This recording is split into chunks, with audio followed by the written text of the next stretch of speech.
Nesta aula, vamos tratar da administração dos recebimentos, que são as entradas, e dos pagamentos, que são as saídas de caixa. Temos, portanto, como objetivos da aula conhecer as recomendações da literatura para a administração das contas a receber, entender a influência das políticas de crédito e cobrança nas medidas financeiras e também conhecer as recomendações da literatura para a administração das contas a pagar. Vamos falar primeiro sobre a administração das contas a receber. As contas a receber são aquelas contas geradas pelas vendas a prazo que são realizadas mediante concessão de crédito pela empresa. As vendas a prazo normalmente estão associadas aos riscos com inadimplência, despesas com cobrança, entre outros. Entretanto, elas são fundamentais para alavancar o nível de operações e o giro de estoques da empresa também. Quanto mais frouxa é a política de crédito da empresa, maiores serão os riscos associados aos problemas de capital de giro e de fluxo de caixa. Nesse gráfico, temos uma relação entre uma política de crédito que pode ser mais frouxa ou mais rigorosa, né? Então, da esquerda para a direita aí no eixo X, né? Nós vamos do rigoroso para o mais liberal. E no outro eixo, né? No eixo Y, a gente tem os custos, né? Que vão de 0 até o custo mais alto.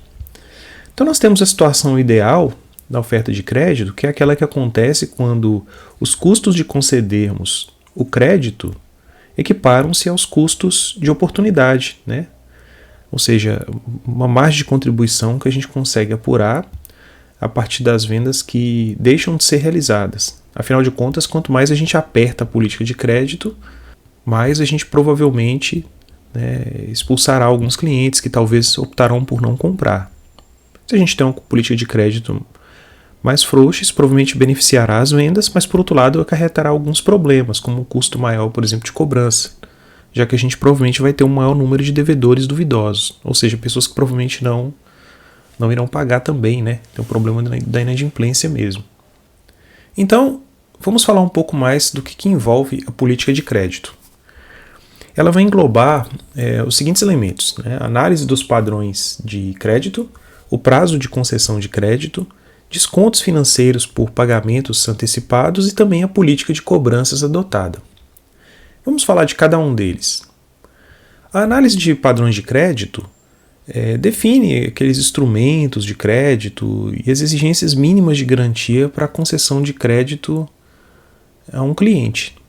É comum que as empresas definam um scoring de crédito. É um tipo de avaliação em que se aplica um peso estatisticamente derivado da pontuação de cada cliente desse que solicita o crédito a partir de diversas características financeiras de crédito para prever se ele vai honrar no prazo o crédito solicitado ou se, né, possivelmente é um cliente que não vai conseguir pagar o que ele está querendo comprar. E aí nós utilizamos com frequência os 5 Cs do crédito como um instrumento justamente, né, que vai funcionar como essas características que a gente vai utilizar normalmente no processo de scoring. Vamos conhecer então os 5 Cs do crédito. Os 5 Cs do crédito são caráter, capacidade, condições, colateral, garantias, em inglês, né? E capital. Vamos falar de cada um deles. O primeiro critério, o caráter, é aquele que permite avaliar a intenção do cliente em honrar os compromissos assumidos do tomador de crédito. Normalmente se consideram as seguintes variáveis: a identificação, a pontualidade, a existência de alguma restrição, a experiência que o cliente tem em negócios anteriores e a atuação dele na praça. Normalmente a gente vai levantar informações sobre a forma como o cliente pagou outros fornecedores, né? Normalmente para se conseguir definir o seu caráter, se ele tem uma intenção boa de pagar ou não. Avaliamos também a capacidade, né? A habilidade que esse cliente terá de pagar os compromissos assumidos do tomador de crédito. Normalmente, para isso, a gente vai considerar algumas variáveis, né, no relatório de visitas, que ocorre em loco. A gente possivelmente até visita a empresa. Então, a gente vai verificar a estratégia empresarial, como é que ela se organiza, como que é o seu funcionamento, a capacidade dos seus dirigentes, o tempo que ela funciona. De fato, operacionalmente, o cliente tem condição de arcar com as despesas que ele está assumindo? Essa é a pergunta que a gente procura responder com a capacidade. Avaliamos também as condições. A gente avalia o ambiente externo e conjuntural do cliente. Como é que está o mercado onde o cliente atua? E o ambiente macroeconômico no país, de uma forma geral, o setor todo, como é que ele está, né? O tipo de produto que o cliente vende e o mercado onde ele atua. O ambiente competitivo, como é que é a atuação dos concorrentes? Existe também uma alta dependência da empresa em relação ao governo? Qual a situação do governo? É uma situação de estabilidade? É uma situação de incentivo às empresas ou àquele setor? Então é feita uma análise desse ambiente externo para saber se futuramente o cliente manterá talvez as condições que ele tem hoje. No que se refere às garantias, avalia-se os bens patrimoniais do tomador de crédito, pois eles poderão ter vinculação com o contrato. Analisam-se as garantias que podem ser oferecidas pelo cliente. Aval e fianças são duas formas de se obter garantias. Então, geralmente, a gente, quando oferece crédito, a gente procura obter algumas informações sobre os bens que o cliente possui, para eventualmente, num contrato ou no processo de oferta do crédito, informá-los. Finalmente, no que se refere ao capital, avalia-se a situação econômico-financeira do cliente a partir das demonstrações financeiras fornecidas. Normalmente analisam-se as seguintes peças contábeis ou financeiras: o balanço patrimonial dele, a demonstração de resultado do exercício, a demonstração de origens e aplicação de recursos e a demonstração de mutações do patrimônio líquido. A política de crédito também envolve o prazo de concessão de crédito. Ele exerce uma forte influência sobre o volume de vendas, o investimento em valores a receber, o custo de capital, eventuais perdas por inadimplência e, consequentemente, na rentabilidade. Ao se definir a política, também se leva em conta eventuais descontos financeiros quando os clientes fazem pagamentos antecipados. Eles vão envolver abatimentos no preço de venda efetuados quando os pagamentos são feitos à vista ou antes do prazo. Eles também têm forte influência sobre as mesmas variáveis que o prazo. E por último, temos a política de cobrança. A política de cobrança vai definir os critérios adotados pela empresa para receber os valores na data acordada quando o cliente não cumpre as datas que foram previstas. Falaremos logo mais, mas antes é interessante conhecermos algumas recomendações da literatura para a política de crédito. Uma boa política de crédito, ela deve atender algumas sugestões que a literatura traz. A política de crédito liberal, ela vai alavancar os níveis de vendas, mas vai acarretar em maiores despesas, provavelmente com cobrança, e depois problemas para os recebimentos, com eventual inadimplência. Prazos mais dilatados vão exigir mais capital, para que a empresa possa honrar seus compromissos. Então, sempre que a gente aumenta o prazo para o pagamento, a gente tende a aumentar esses custos, inclusive de oportunidade do capital. A seleção dos clientes, quando não é bem feita, também poderá influir na liquidez do capital de giro. Então, o gestor financeiro precisa estar atento aos procedimentos utilizados na sua política de crédito para a seleção de clientes, aos quais ele ofertará maior ou menor crédito. A expansão do crédito deve ser muito bem analisada pelo administrador financeiro. O limite de crédito também deve ser bem administrado pelo financeiro, segmentando valores por responsabilidades. E por último, o administrador financeiro deve estar atento para evitar a concessão de créditos em situações irregulares, estabelecendo políticas de crédito e cobrança claramente definidas. E é muito importante que ele esteja atento e desenvolva essas políticas juntamente com o setor de vendas.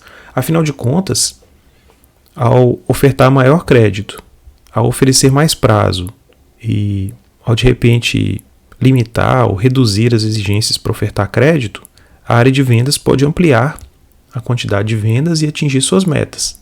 Entretanto, esse custo pode ser alto para a organização e é responsabilidade do gestor financeiro definir essas regras juntamente com a área de vendas para evitar esse tipo de distorção. Agora sim, vamos para a política de cobrança. A política de cobrança tem o objetivo de fazer com que os recebimentos ocorram nas datas de vencimento e estejam também prontamente à disposição da administração de caixa da empresa. Elas vão definir como que os débitos serão cobrados e os procedimentos nos casos de atraso e de inadimplência. Quando a empresa define a sua política de cobrança, ela precisa procurar equilibrar, de repente, medidas rígidas de cobrança também com impacto nas vendas. Quanto mais rigorosas essas políticas, provavelmente, né, vai poder assustar talvez mais clientes. Pode haver uma retração nas vendas. Por outro lado, medidas muito flexíveis vão aumentar os prazos normais de cobrança, os clientes vão ficar despreocupados de pagar no prazo, e isso vai aumentar os custos de capital e, naturalmente, inadimplência. É importante ressaltar também que a política de cobrança precisa ser do conhecimento do cliente desde o momento da negociação, que isso evita reclamações futuras. E a gente falou aqui que, né, a política de cobrança vai envolver algumas medidas de cobrança. Quais seriam elas? Provavelmente a política vai definir uma progressão de ações à medida que, né, vai ficando mais alongado o prazo em que o cliente não paga. Então, de início, talvez a política pode definir que será feito um telefonema de cobrança de forma amigável. Depois pode ser que, depois de um determinado prazo, seja enviada uma carta ou e-mail. Daí, com o não pagamento, a gente começa a ter medidas mais rigorosas. Por exemplo, o acionamento do avalista ou garantidor, depois o envio ao cartório de protesto de títulos e, por último, a execução da dívida através do encaminhamento do título a advogados da empresa ou de terceirizados. Então, a forma como isso vai acontecer vai estar descrito na política.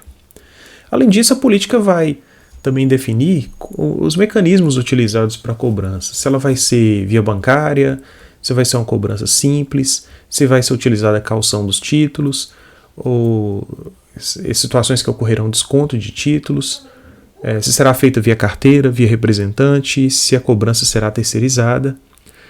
Então, é muito comum, inclusive, para esses mecanismos que a empresa utilize parcerias com instituições financeiras, convênios com elas, inclusive empresas de cartão de crédito e de factoring. Existem algumas recomendações da literatura para a política de cobrança. Bom, a primeira e talvez a mais importante é que a empresa não deve gastar mais em cobrança do que tem para receber. A política de cobrança deve ser implementada em conjunto com a política de crédito.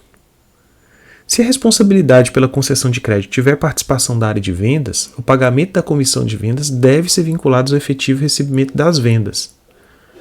A gente já falou aqui que não se deve facilitar demais a concessão de crédito para depois ter que aplicar grande rigidez na cobrança. Por isso que a gente precisa ficar atento à área de vendas, que eles vão querer facilitar o crédito. A cobrança feita pelos bancos ela é mais segura, prática e tende a custar menos do que a cobrança feita em carteira. Além disso, a gente pode dizer que a cobrança bancária não vai dispensar encargos e ainda pode encaminhar o título para o protesto. Todos os valores recebidos de clientes em carteira devem ser depositados em contas bancárias previamente determinadas. E os cheques, quando recebidos de clientes, devem ser nominais à empresa e cruzados. Bom, para acompanhar a política de crédito adotada pela empresa, quais indicadores geralmente o gestor vai utilizar?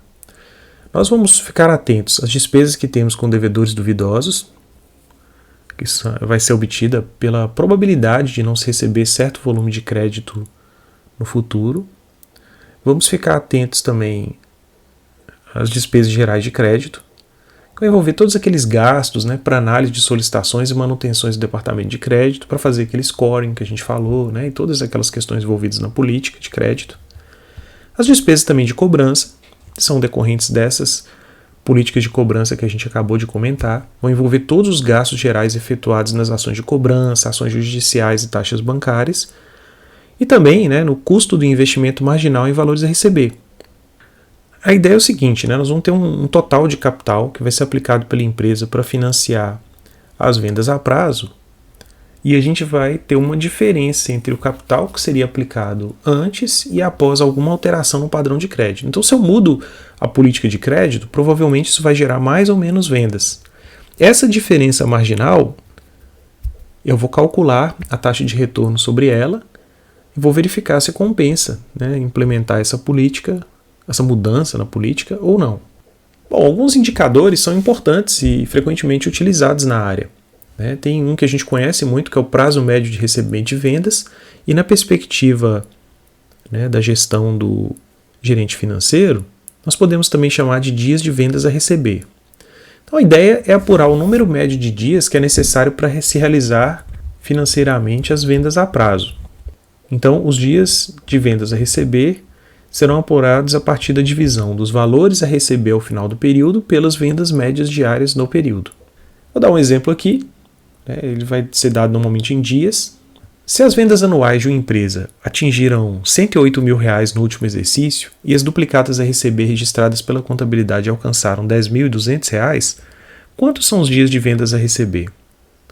Então o que a gente vai fazer é dividir os valores a receber no final do período, R$ 10.200, pelas vendas médias diárias no período, que foram R$ 108 mil. Vamos obter o valor de 34 dias. Isso significa, então, que 34 dias de vendas realizadas no último exercício ainda não foram recebidas. Estão ainda lá registrados pela contabilidade no contas a receber ou duplicados a receber.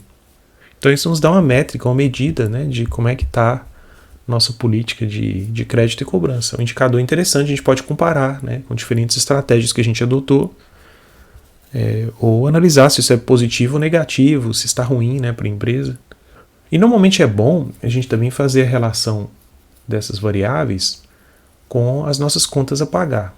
As contas a pagar, elas correspondem às obrigações financeiras que o empresário assume com seus fornecedores, funcionários e governo. Um princípio básico é o seguinte: não pagar nenhuma conta antes do vencimento. É muito importante que a empresa ela estabeleça uma boa política para a administração das suas contas a pagar, assumindo um bom relacionamento com seus fornecedores, um relacionamento contínuo, que permita ela conseguir sempre um prazo maior e descontos também quando ela consegue comprar mais ou de repente adiantar alguma parcela. Esses cálculos precisam ser feitos para avaliar se é interessante às vezes pagar antes do prazo. E normalmente a gente utiliza mesmo o desconto financeiro que a gente viu lá na matemática financeira.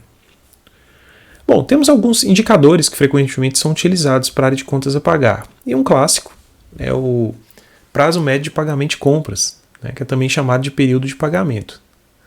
Então, o período de pagamento ele permite apurar o prazo médio dos pagamentos, que a gente chama de dias de compras. A gente pode usar a sigla aí PMPC ou então PP. Então, você vai pegar o saldo médio do contas a pagar e vai dividir pelo volume de compras. E depois você vai multiplicar pelo período. Vamos a um exemplo. Para uma empresa que comprou R$ 120 mil no semestre e apresentou um saldo médio no contas a pagar de 30 mil, qual o período de pagamento? Então, o período de pagamento vai ser igual ao saldo médio de contas a pagar, que é de 30 mil, dividido pelo volume de compras, que é de 120 mil. E como o período é um semestre, então, se nós considerarmos os 30 dias contábeis, nós vamos ter 6 meses, vezes 30. Então dá 180 dias. Ao multiplicar, ao executar esse cálculo, nós vamos obter então um valor de 45 dias. Então isso significa que nós vamos ter um saldo ainda de contas a pagar ao final desse semestre, ou estamos girando essas contas a pagar a cada 45 dias. Temos algumas recomendações, portanto, da literatura. A gente deve separar as compras de materiais e serviços das outras despesas. As compras de materiais e serviços, ou até um pagamento de um aluguel, por exemplo, são rotineiros. Então é legal que a gente separe daquelas compras de materiais que são feitas para realizar a atividade fim da empresa, prestar um serviço ou fabricar um produto, por exemplo, para que você possa identificar o giro delas. É bom manter também um bom relacionamento com os fornecedores, pagando em dia e mantendo canais de comunicação abertos. E sempre pagar com cheques nominais e cruzados, quando se utilizar cheques. Fazer crédito em conta bancária. Você pode utilizar o documento de crédito, o DOC, a transmissão eletrônica de dados, o TED, ou então o novo Pix que chegou aí também, que é um método de pagamento rápido. E mantém também os registros e um bom controle para quem faz a gestão financeira. É importante também manter uma boa conciliação entre contabilidade e tesouraria. Diariamente, contabilidade e tesouraria devem fazer, se possível, essa conciliação para manter os registros sempre atualizados e ajudar o controle. Muito bem, chegamos então ao final dessa videoaula e esperamos que você tenha entendido quais são as recomendações da literatura, tanto para a administração das contas a receber quanto das contas a pagar.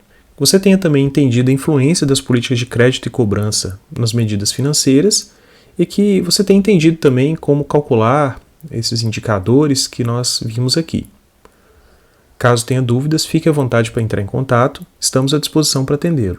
Bons estudos!